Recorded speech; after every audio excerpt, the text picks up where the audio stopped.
Sarah Martinez shuffled through the automatic doors of the grocery store. Her shoulders hunched forward under the weight of invisible burdens. Dark circles shadowed her eyes, and her clothes hung loose on her small frame. To anyone watching, she looked like countless other tired mothers, struggling to make it through another day. Her shopping cart squeaked as she pushed it down the cereal aisle, checking items off a crumpled list with shaking hands. The fluorescent lights buzzed overhead, casting harsh shadows that made her pale skin look almost translucent. She moved slowly, deliberately, as if every step required careful consideration. Other shoppers barely glanced her way, dismissing her as just another exhausted woman trying to feed her family on a tight budget. Sarah had perfected this appearance over the past 18 months. The slight tremor in her hands, the way she favored her left leg, the careful movements that suggested chronic pain. Every detail was calculated. She had studied how trauma affected the body, how exhaustion manifested in posture and gait, how vulnerability looked when it wore civilian clothes. Behind the tired facade, her mind operated with military precision. She cataloged every face, every exit, every potential threat or advantage.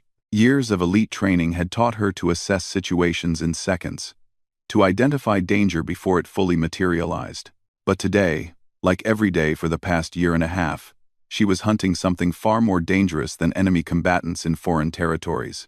The man she was tracking had no idea that the woman buying generic breakfast cereal and counting coupons was Lieutenant Sarah Martinez, one of the Navy's most decorated special operations personnel. He couldn't know that beneath her oversized sweater, old scars told stories of missions in places that didn't exist on any map. He wouldn't suspect that the woman who looked like she might cry at any moment had once single-handedly extracted a high-value target from a compound surrounded by hostile forces. Thomas Brennan moved through his daily routine with the confidence of a man who believed himself untouchable. As a decorated police detective, he had built a reputation for solving difficult cases and mentoring young officers.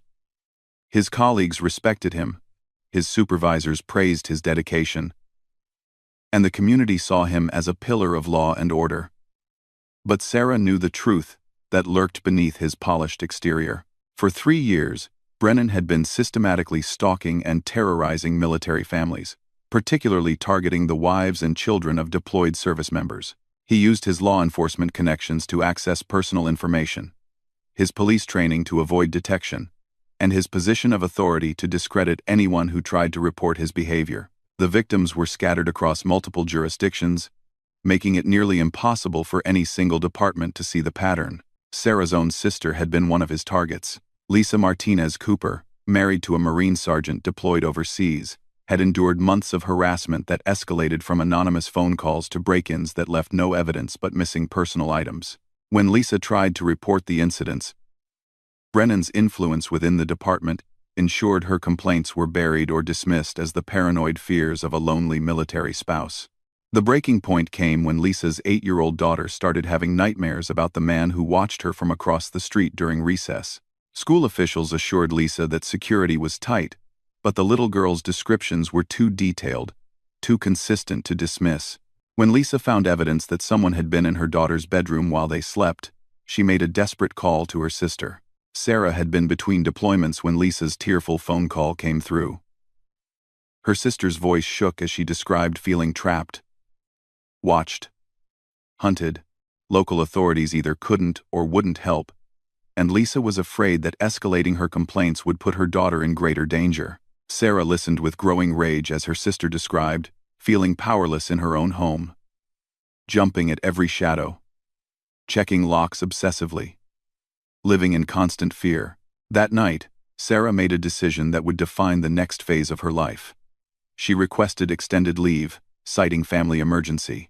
Her commanding officers, aware of her exemplary service record and the stress of repeated deployments, granted the request without question. They assumed she needed time to decompress, to reconnect with family, to heal from the invisible wounds that special operations personnel often carried.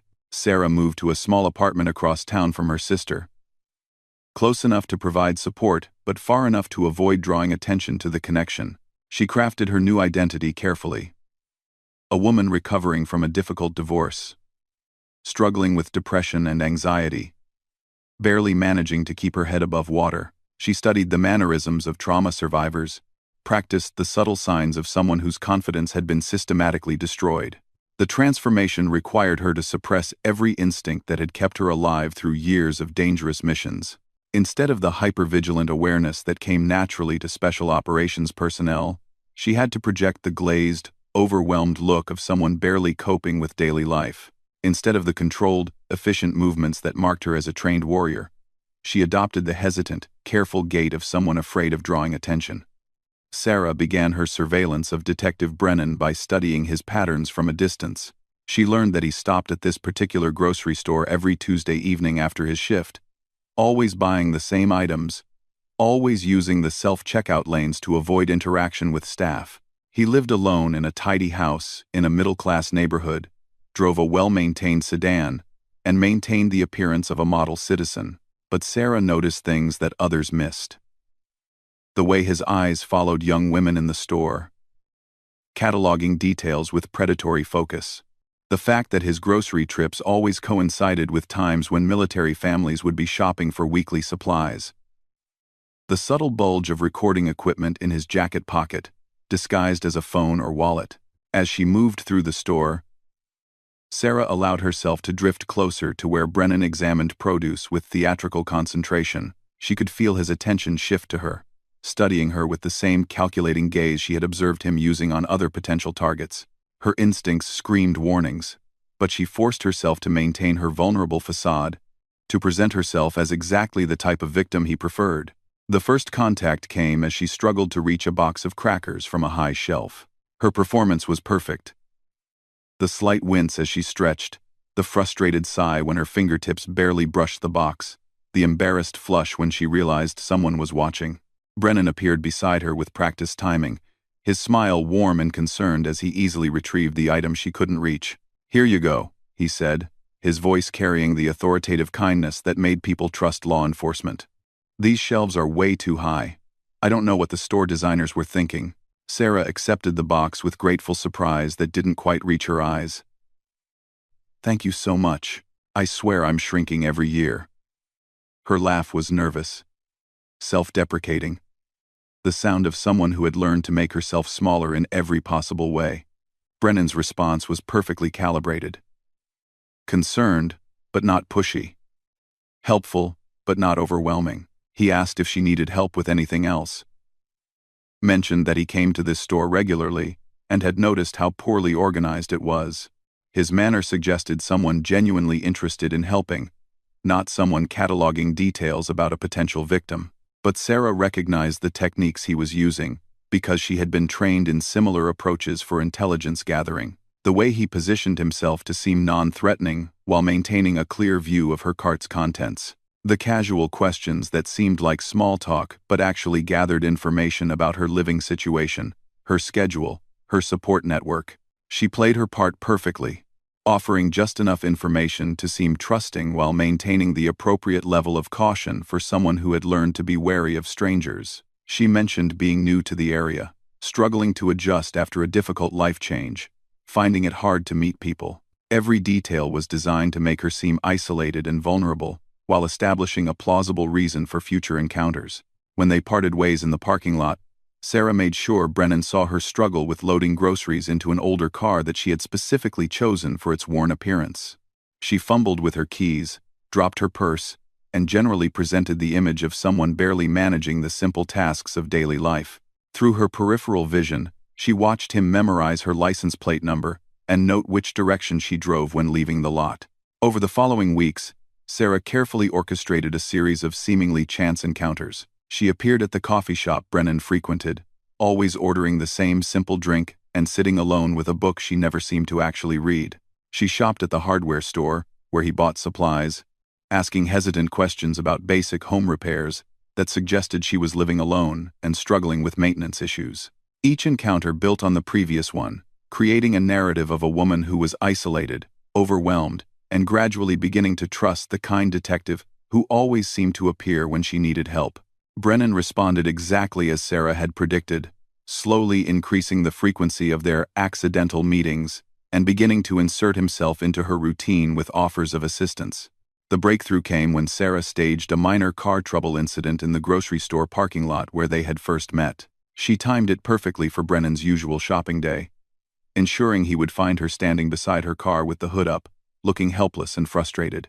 His response was immediate and decisive, the helpful law enforcement officer coming to the rescue of a woman in distress.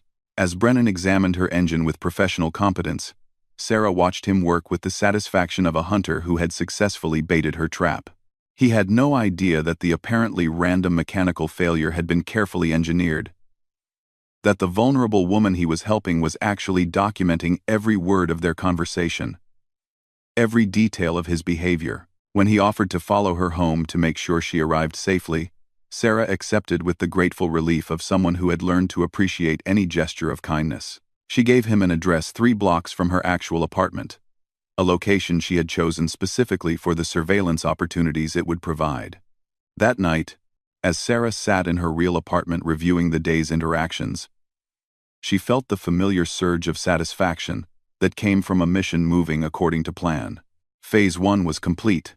She had successfully established herself as a potential target and gained Brennan's attention. Now, the real work would begin, as she drew him deeper into her web, while gathering the evidence needed to expose his pattern of predatory behavior. Her phone buzzed with a text from Lisa, asking how she was adjusting to civilian life. Sarah smiled grimly as she typed back a reassuring response. Her sister would never know the lengths Sarah was willing to go to protect her family, the risks she was taking to ensure that no other military families would suffer at Brennan's hands. Tomorrow would bring new challenges as she balanced the need to appear increasingly vulnerable while maintaining the operational security that would keep her alive. But tonight, for the first time in months, Sarah felt like herself again, not the exhausted woman from the grocery store, but Lieutenant Sarah Martinez, Navy SEAL, on a mission that mattered more than any she had ever undertaken. 3 weeks into her operation, Sarah had become a fixture in Detective Thomas Brennan's routine. She had perfected the art of appearing at the right places at precisely the right times. Always looking slightly lost. Always grateful for his help. Her apartment had been carefully staged to tell the story of a woman barely holding her life together. Unpacked boxes suggesting recent upheaval, minimal furniture that spoke to financial struggles, and personal items strategically placed to reinforce her cover story of a difficult divorce. The relationship progressed exactly as Sarah had predicted. Brennan's initial helpfulness had evolved into a pattern of regular check-ins, always disguised as coincidental encounters or neighborly concern. He had begun offering more personal assistance, helping with grocery bags when her chronic pain made lifting difficult, recommending local services when she mentioned needing repairs, sharing advice about navigating the area as a newcomer. Sarah documented everything with the precision of a military intelligence officer. Hidden cameras throughout her staged apartment captured Brennan's behavior during his visits. Audio recording devices, concealed in items he would never think to examine, preserved every conversation. She maintained detailed logs of their interactions, noting patterns in his approach, cataloging the personal information he tried to extract, tracking how his behavior shifted as he believed she was becoming more dependent on his help.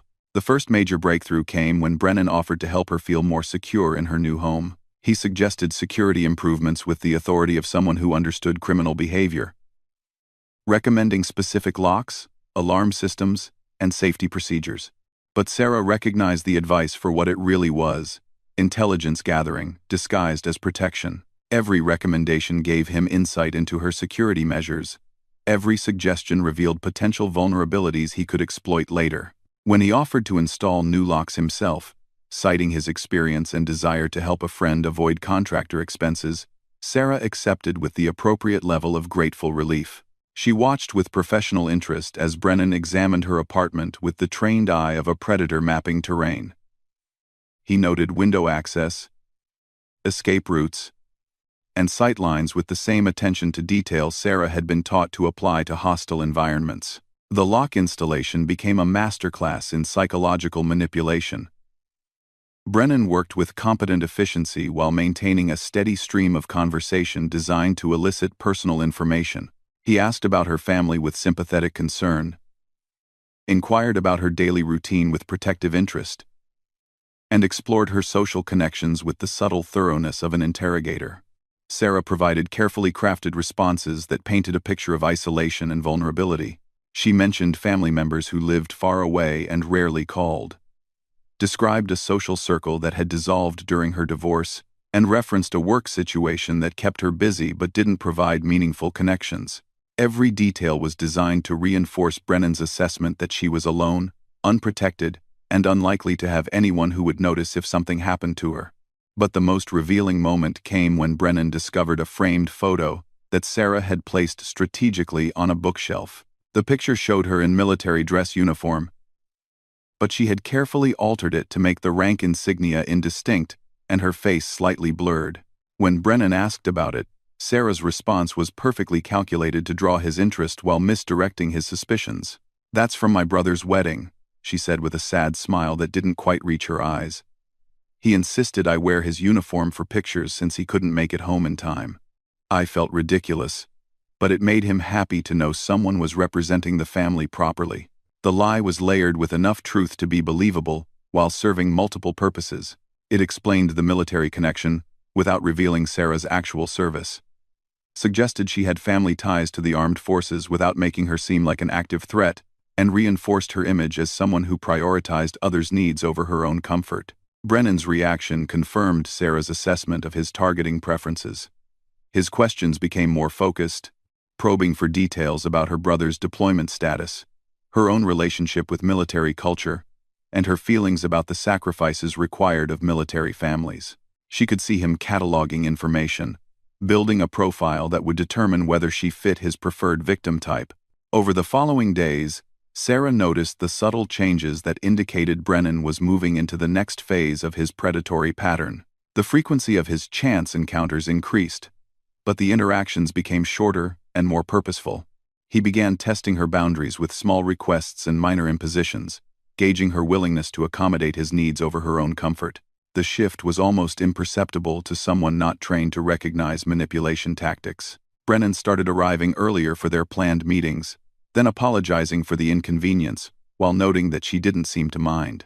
He began suggesting activities that required her to adjust her schedule, then expressing appreciation for her flexibility. Each successful boundary test paved the way for larger impositions, creating a pattern where his needs gradually took precedence over her own. Sarah played her part flawlessly, responding with the confused gratitude of someone who had learned to doubt her own instincts. She apologized for inconveniences that weren't her fault, thanked him for pointing out problems she hadn't realized existed, and gradually adopted the hypervigilant people-pleasing behavior that characterized many abuse survivors. The psychological pressure of maintaining her cover was unlike anything Sarah had experienced in her military career. In combat situations, the threat was external and clearly defined. Enemy forces, hostile environments, mission objectives with quantifiable success metrics. But this operation required her to project vulnerability while maintaining operational awareness, to appear weak while staying strong enough to complete the mission. The most challenging aspect was suppressing her natural responses to Brennan's manipulation attempts. Years of military training had conditioned her to meet challenges with direct action, to respond to threats with decisive force, to maintain control over her environment through superior preparation and training. Playing the role of a victim required her to override every instinct that had kept her alive through multiple deployments. But the psychological discipline that made Sarah an effective special operations soldier also enabled her to maintain her cover under increasing pressure. She had been trained to compartmentalize emotions, to function effectively while experiencing extreme stress, to maintain focus on mission objectives despite personal discomfort. These skills proved invaluable as Brennan's behavior became more invasive and controlling.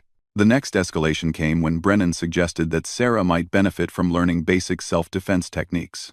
He framed the offer as practical assistance for a woman living alone, citing crime statistics, and sharing anecdotes about cases he had worked involving home invasions and stalking incidents. His manner was protective and educational, but Sarah recognized the underlying assessment he was conducting.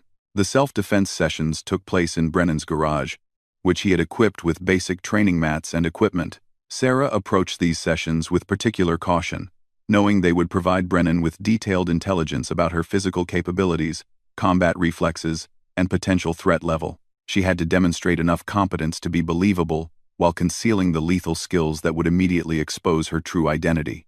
The challenge required Sarah to essentially perform physical incompetence while maintaining enough authenticity to avoid suspicion.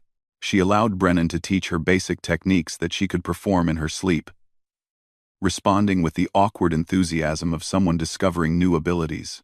When he demonstrated holds and defensive positions, she had to fight every trained response that would have resulted in his immediate incapacitation. During one session, Brennan's instruction crossed into inappropriate territory as he used the training scenarios to establish unwanted physical contact. His hands lingered during position adjustments, his demonstrations involved unnecessarily close proximity, and his corrections required physical guidance that had nothing to do with effective self-defense instruction. Sarah endured the contact with the stoic professionalism that had carried her through survival training and hostile interrogation exercises. But she also documented everything, knowing that this behavior represented a significant escalation in Brennan's pattern and would provide crucial evidence of his predatory methods. The breakthrough she had been waiting for came during their fourth training session. Brennan's confidence in his assessment of her had grown to the point where he began sharing information that revealed his true intentions. Under the guise of teaching her about criminal mindset, he described stalking behaviors with an intimacy that could only come from personal experience. He explained how predators selected victims, emphasizing the importance of choosing targets who were isolated and unlikely to be believed if they reported suspicious behavior. He detailed surveillance techniques, describing how someone could monitor a victim's routine without detection. He outlined psychological manipulation strategies, explaining how predators built trust before exploiting vulnerability. Throughout these discussions, Brennan presented himself as the expert protector, sharing hard-won knowledge with someone he cared about protecting. But Sarah recognized the content for what it really was: a predator's confession disguised as education, delivered to someone he believed was too naive and grateful to recognize the threat he represented. The sessions also provided Sarah with crucial intelligence about Brennan's methods and previous victims. His examples were too detailed and specific to be purely theoretical, containing elements that could only come from direct experience.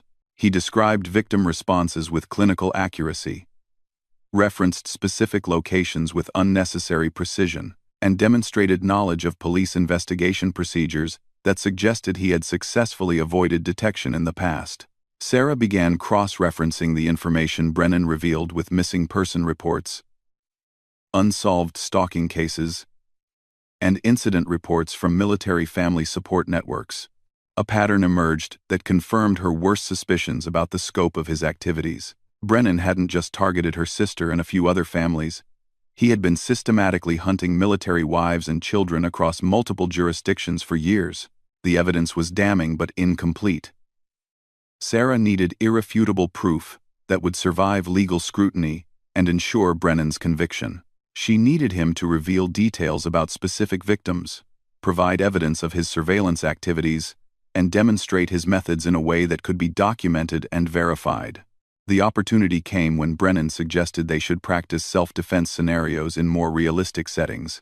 He proposed that they visit the locations where she normally spent time, the grocery store, coffee shop, parking areas, so he could help her identify potential danger zones and escape routes. Sarah agreed with the eager gratitude of someone who finally felt like she had found protection in a dangerous world. But she also recognized the proposal for what it really was: Brennan's attempt to conduct detailed reconnaissance of her actual routine while maintaining the pretense of providing security education.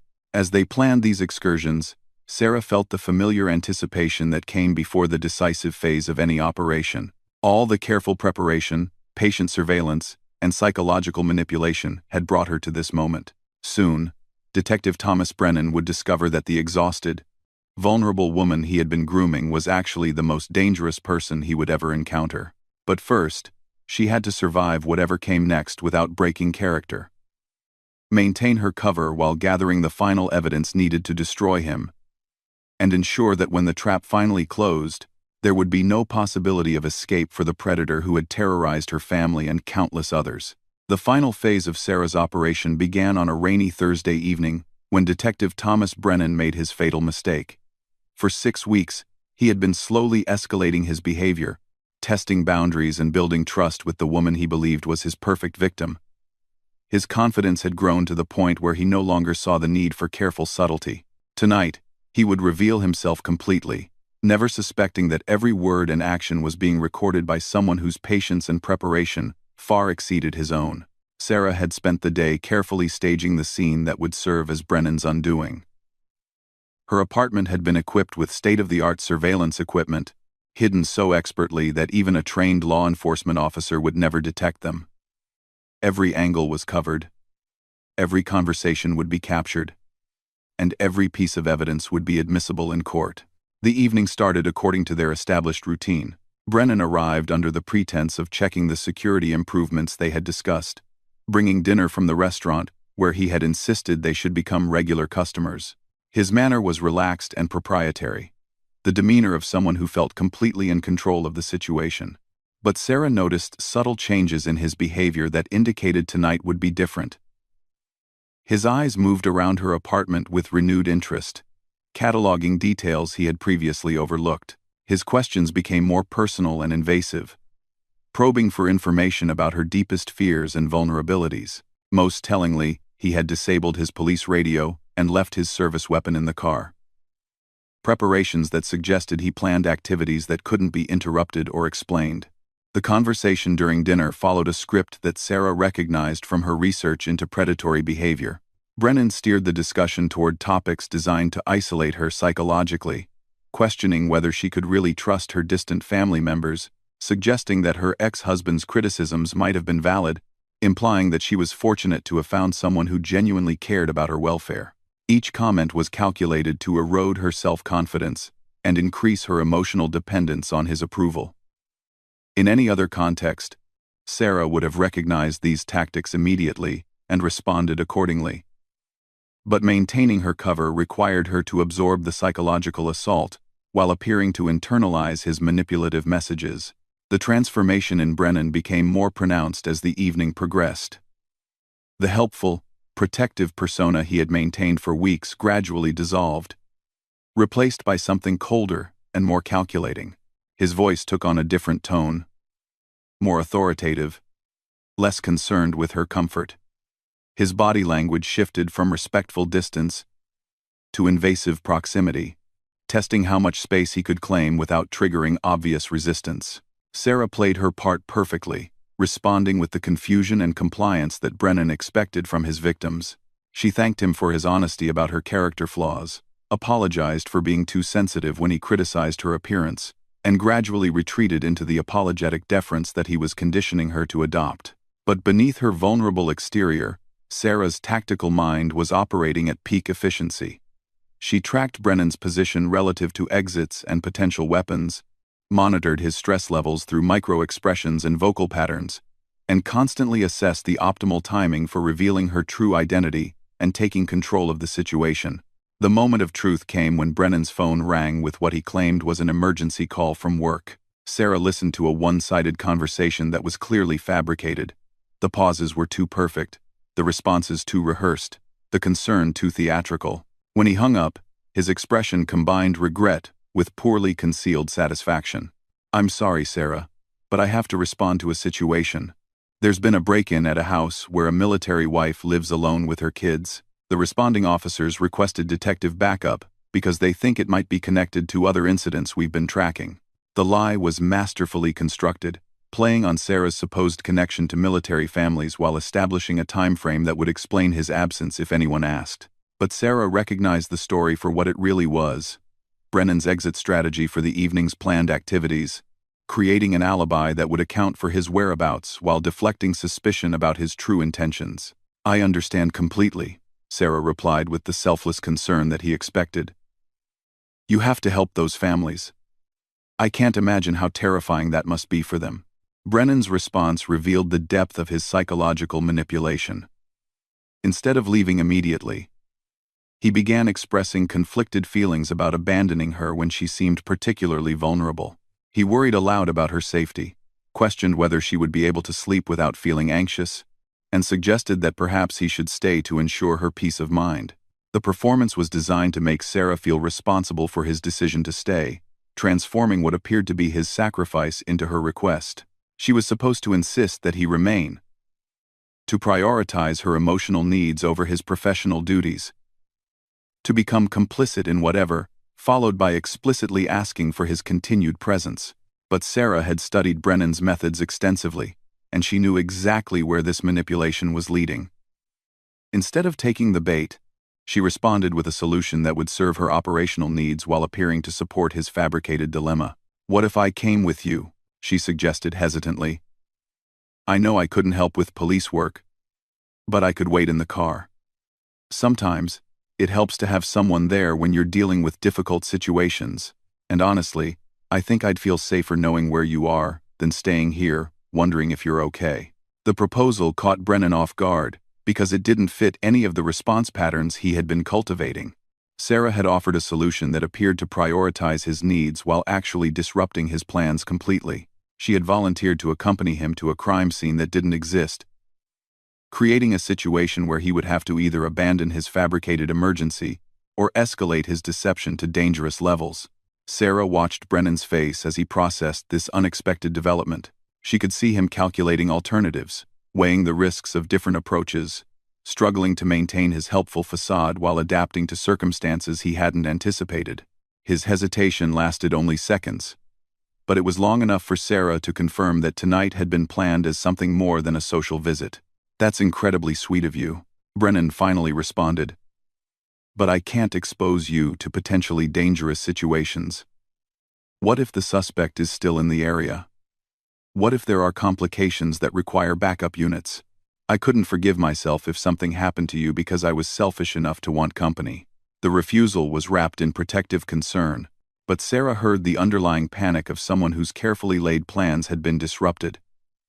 Brennan needed her to remain in the apartment, isolated and vulnerable, for whatever he had intended to accomplish tonight. Her suggestion had forced him to choose between maintaining his cover story and achieving his actual objectives. Sarah pressed the advantage with the innocent persistence of someone who genuinely wanted to help. "But wouldn't it be safer for me to be with a police officer than to stay here alone? I've been having those nightmares again, and I really don't want to spend the evening jumping at every sound." Each word was calculated to increase Brennan's psychological pressure while maintaining her apparent naivety. She was offering logical arguments wrapped in emotional vulnerability, making it difficult for him to refuse without revealing the flaws in his fabricated emergency or exposing his true intentions. The conversation continued for several more minutes, as Brennan attempted to navigate the trap that Sarah had constructed around his own deception. Every response he gave provided additional evidence of his manipulative methods, and every argument he made against her suggestions revealed more about his actual plans for the evening. Finally, Brennan made the decision that would seal his fate. Rather than continuing to argue against her presence at a non-existent crime scene, he chose to abandon the emergency call pretense entirely. His phone rang again, and this time his conversation was designed to release him from the fabricated professional obligation. "Martinez? Yeah, I got the call, but it looks like patrol has the situation under control. The suspect fled before anyone arrived, and the family is secure. Cancel my response. I'll review the report in the morning and coordinate with the other cases then." The second fake conversation was less convincing than the first, rushed and lacking the detail that would characterize a genuine police communication. But it served Brennan's immediate purpose of freeing him to focus entirely on Sarah, while maintaining the pretense that he was making a personal sacrifice to prioritize her needs. "Well, it looks like my evening just opened up," he said with a smile that didn't reach his eyes. "I guess I can stay and make sure you're feeling settled after all." Sarah accepted his decision with grateful relief, but internally she was preparing for the confrontation that was now inevitable. Brennan had committed himself to remaining in her apartment for the evening, trapped by his own deceptions in a location that she controlled completely. Whatever he had planned to do under cover of his false emergency would now have to happen without the safety net of a plausible alibi. The final hour of Brennan's freedom passed quickly as his behavior became increasingly aggressive and possessive. He began making demands disguised as suggestions, testing her compliance with increasingly inappropriate requests. He questioned her judgment about personal decisions, criticized her independence as dangerous naivety, and gradually established himself as the authority figure whose approval she should seek before making any choices. The psychological pressure was intended to break down her sense of personal autonomy, conditioning her to defer to his wishes and accept his control over her environment. But Sarah endured the assault with the same professional detachment she had applied to survival training, documenting every word while maintaining her vulnerable facade. The end came when Brennan's patience finally ran out and he revealed his true intentions with startling clarity. His protective mask slipped completely as he described what he knew about her daily routine, the personal information he had gathered through surveillance, and the other friends he had helped in similar ways. You see, Sarah, women like you need someone to take care of the decisions that are too complicated or dangerous for you to handle alone. I've been watching you struggle for weeks now, making choices that put you at risk, trusting people who don't have your best interests at heart. Tonight, we're going to establish some new arrangements that will keep you safe and help you understand how much better your life can be when someone who really cares about you is making the important decisions. The words were delivered with calm certainty, the tone of someone explaining obvious facts to a child who needed guidance. But they contained admissions that would destroy Brennan's career and freedom once they were presented in court. He had confessed to surveillance, manipulation, and intentions that clearly constituted stalking and attempted abduction. Sarah's response was perfect in its apparent helplessness. I don't understand what you mean. Are you saying I've been doing something wrong? I thought you were just being nice because you cared about me as a friend. Oh, Sarah, Brennan replied with condescending affection. Friendship is just the beginning. What you need is someone who can provide real protection, real guidance, real commitment to your welfare, someone who understands what you need better than you do and has the strength to ensure you get it. The confession continued as Brennan detailed his expectations for their new relationship, describing restrictions on her movement, communication, and decision-making that clearly constituted imprisonment. He spoke with the casual authority of someone who had done this before, referring to protocols and arrangements that suggested extensive experience with controlling and isolating victims. But the most damning revelation came when Brennan began describing his other success stories. Military wives who had learned to appreciate his protection, families who had benefited from his guidance, situations he had resolved through his special expertise. Each example provided details that could be cross-referenced with missing person cases and unsolved crimes, building a comprehensive picture of predatory behavior spanning multiple years and jurisdictions. Sarah listened with growing satisfaction as Brennan constructed his own prosecution case, providing evidence that would ensure convictions for crimes that had previously gone undetected. When he finally finished his explanation and moved to physically enforce his new authority over her, Sarah was ready. The transformation was instantaneous and complete. The exhausted, vulnerable woman who had gratefully accepted Brennan's help disappeared, replaced by Lieutenant Sarah Martinez, Navy SEAL, in full operational mode. Her posture straightened, her eyes hardened, and her voice carried the unmistakable authority of someone accustomed to command. Detective Thomas Brennan, she said with deadly calm, you are under arrest for stalking, attempted kidnapping, and conspiracy to commit sexual assault. You have the right to remain silent, though I notice you've chosen to waive that right quite enthusiastically this evening. The shock on Brennan's face was absolute and comical.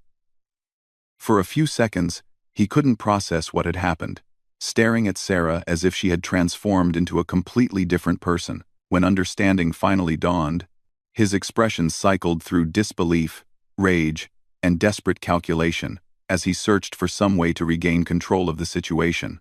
His first attempt was to reassert his authority through his police credentials, demanding to know who she thought she was and threatening her with arrest for interfering with a law enforcement officer. But Sarah's response demonstrated exactly how thoroughly she had prepared for this moment. I'm someone who's been recording every word you've said for the past 6 weeks, she replied, producing a tablet that displayed multiple camera feeds from around the apartment. Someone who's documented your surveillance activities, your manipulation techniques, and your confession to multiple felonies. Someone whose sister you terrorized for months while hiding behind your badge. The tablet showed Brennan video evidence of his own behavior, the calculating expressions he thought no one could see, The invasive searches of her apartment during previous visits, the moments when his protective facade had slipped to reveal predatory intent. Every frame was time-stamped and backed up to secure servers beyond his reach. Brennan's second strategy was to claim that everything he had done was part of a legitimate police investigation, that his behavior could be explained as undercover work or protective surveillance. But Sarah had anticipated this defense and prepared responses that would demolish it completely. "Interesting theory," she said, producing additional evidence from her operational files. "Except that I've already spoken with your commanding officers, internal affairs investigators, and federal agents who specialize in crimes against military families. They're very interested in your activities, especially after I provided them with evidence linking you to at least 7 other cases involving stalked military spouses." The mention of federal involvement drained the color from Brennan's face as he realized the true scope of the investigation he had walked into. Sarah had not been conducting a lone operation. She had been working with a task force that had been tracking his activities across multiple jurisdictions, gathering evidence that would support prosecutions under both state and federal law. Brennan's final gambit was physical resistance, an attempt to overpower someone he still perceived as a vulnerable woman despite all evidence to the contrary. It was perhaps the most foolish decision of an evening filled with catastrophic choices. Sarah's response was swift, efficient, and devastating. Years of elite military training came into play as she neutralized Brennan's attack with movements that were over before he understood they had begun. Within seconds, he found himself immobilized and secured with restraints that had been hidden in her apartment for exactly this purpose. "Detective Brennan," Sarah said as she contacted the task force members who were waiting nearby. "Meet Lieutenant Sarah Martinez, United States Navy SEAL. I've been hunting predators like you in places a lot more dangerous than suburban grocery stores. Did you really think you could outmaneuver someone trained to track and capture enemy operatives in hostile territory?" The arrest that followed was swift and comprehensive. Federal agents secured Brennan, while Sarah provided a complete briefing on the evidence she had gathered. The investigation that she had triggered would eventually uncover a network of crimes spanning multiple states and dozens of victims, leading to convictions that would ensure Brennan never threatened another military family. But for Sarah, the most satisfying moment came 3 weeks later, when she watched her sister Lisa sleep peacefully for the first time in months. The nightmares had stopped, the constant vigilance had relaxed, and the shadow of fear that had hung over their family had finally lifted. The exhausted, vulnerable woman who had shuffled through grocery stores and accepted help from predatory strangers was gone, revealed as the elaborate cover identity of someone far more dangerous than those who had threatened her loved ones. Detective Thomas Brennan had learned too late that appearances could be devastatingly deceptive, and that sometimes the most vulnerable-looking person in the room was actually the apex predator waiting for the perfect moment to strike. Lieutenant Sarah Martinez had completed her most important mission, proving that the deadliest warriors didn't always wear uniforms or carry obvious weapons. Sometimes they hid in plain sight, waiting with infinite patience for justice to be served.